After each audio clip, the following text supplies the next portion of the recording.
Hey guys, welcome back to TBM Sports. Let's talk Monday college hoops. All right, so we are back, and with the baseball season pretty much being in the books. I know we do start some of the winter meetings very shortly, and yeah, the free agency period runs pretty heavy in the next coming weeks. But we're going to be talking about college basketball more and more, and 3-0 start to the year. The college basketball picks, the way I do things, right? I'm not a volume better, okay? So it's going to be anywhere from 2 to 4, maybe even 5 on some weekends, some big slates.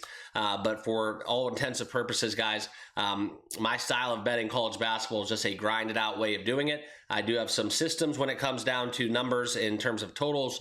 And if you've been betting with me in the past, as we do handicap college basketball, it's kind of one of my sweet spots. So I hate to kind of toot the horn on that, but 3-0 start to the year. Looking to continue that today. We'll have 3 bets in college basketball, and these numbers do move. So I'm going to try to get out the videos and the breakdowns as soon as I can.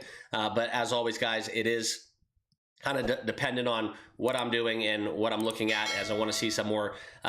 Sometimes it takes longer than other days, okay? So just keep that in mind. But anyways, let's get into it. If you haven't liked this video, subscribe to the channel, all that good stuff. Leave a comment. What are your picks for today? I want to know down below in the comments. But let's get into the action for the Monday slate. Okay, so we will use Outlier to break this all down, and we still are in that time period where it's going to be a lot of non-cons and just interesting, you know, I guess you would say sloppy ball and mismatches in terms of just travel spots, and also what we get into with that conversation with mismatches. Okay, like for example, we're still getting the UConn kind of games going against Columbia. All right, so you're going to get a lot of 30-40 point spreads early on. You're going to get a lot of big numbers, a lot of tight numbers too that we could take advantage of, because quite frankly, a lot of these numbers are based off of last year's performance. NIL complicates the matter as well. So you quite frankly never really know what you're going to get this early on in the college basketball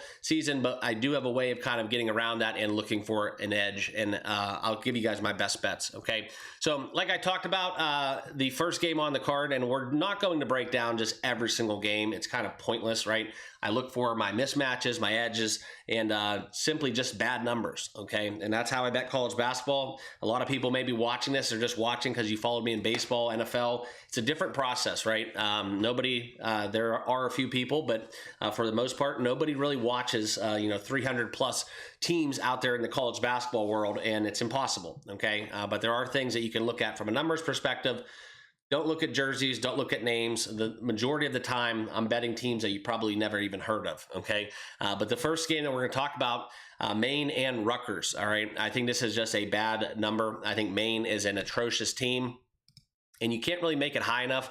We saw Rutgers play. We actually had a little bet on them, I think, in terms of the under going against Rider. Just a horrible, horrible number. But they were 18.5 point favorites against Rider, and did cover that one, winning by 28 in that contest, covering that number. I think this is all of the same, okay? Rutgers is at home, very similar to what we saw, and I do think that Maine is a little bit of a downgrade from what we have going on in Rider. And if you look at Rider, pretty much bottom of the pack as well, but still, it is early on, so they don't have a lot of the conference opportunities to play against similar competition to kind of boost some of their numbers. But, statistically, metric-wise, if you look at rankings, power rankings, Maine is a little bit step up. I just don't think it's anywhere close to where they're going to need to be to cover this big number, okay? You look at Maine losing by 20 to George Washington, okay? So all things considered, I do think that Rutgers does a little bit better of a job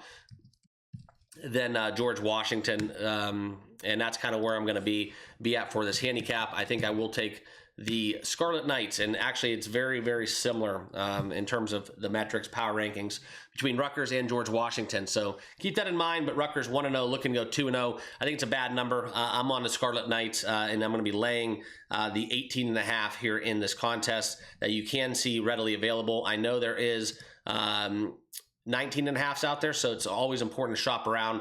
You can find 18.5 right now on FanDuel. That will be my first official best bet. Next, don't really have to go too far down the odds board. We'll look at the next matchup, the little in-state matchup between the Hilltoppers and Colonials. All right, both teams 1-0 on the season. we do have basically a pick 'em, and this is one that just basically, in my opinion, do not get overtime, and we will cash a bet on the under. Okay, 165. I have this game being played into the high 140s. I think it's a bad number as well, and that's kind of where I'm going to be firmly on the under 164.5. Excuse me, 164.5 going under as my second official best bet. Power rankings, tempo, just taking in consideration this kind of formula that I use to calculate where teams should be on any given night from a team total perspective, and then just obviously going against each other. What does that add up to? And like I said, this is high 140s, so a little bit of an edge here on the total, going under 164.5, Western and Eastern Kentucky. All right, and then lastly, we'll get into the final bet. I do have another lean that I wanted to share with you guys, but I won't. I will get to that real quickly. This is where we look for the likes of Lindenwood and St. Louis. Okay, Lindenwood 101 on a year, but I do think this is something where we could look at some of these team totals allowed by Lindenwood. 98 to Texas Tech. I know that's a little bit different, but St. Louis has been scoring the rock. Okay, and difference in competition, but still 108, 92 points on the year. I think this is one where, based upon my numbers, okay, St. Louis very efficient, and also probably the best team right now in field goal percentage. If they had better shooting from 3-point, Lindenwood, not the best defense. I think this is one where I don't want to play the full game total, because I do think there is an avenue where we do see this going over. But I think that all things considered, I do like St. Louis's team total, 93 or 94 points going over. It'll be kind of a sweat. It'll be a sweat. That's a lot of points there in college basketball, but I think that St. Louis, they've done it, and I think they do get a very good chance today. Very small lean, not an official play, but if you wanted a bonus bet out there, that's kind of where I stack up. Okay, and then lastly, Santa Clara and Xavier. Xavier, I know, don't get on me about my pronunciation. Sometimes that's probably the worst part about what I do. I just have trouble sometimes with some of these names, but Santa Clara and Xavier, I do like the Musketeers here in the spot, obviously, -2.5. But I also think there's a very strong consideration to the under. I took 156.5, okay, and this number has crept down a little bit. Now you're seeing almost a flat 155.5.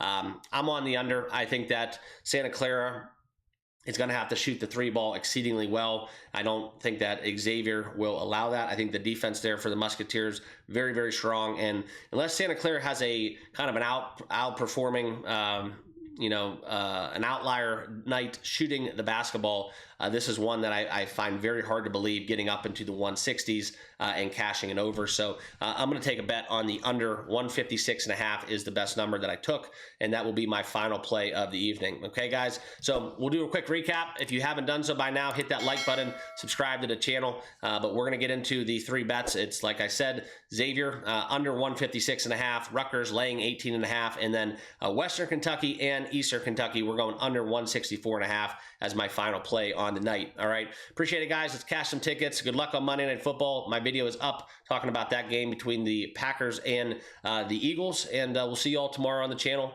Good luck. Peace.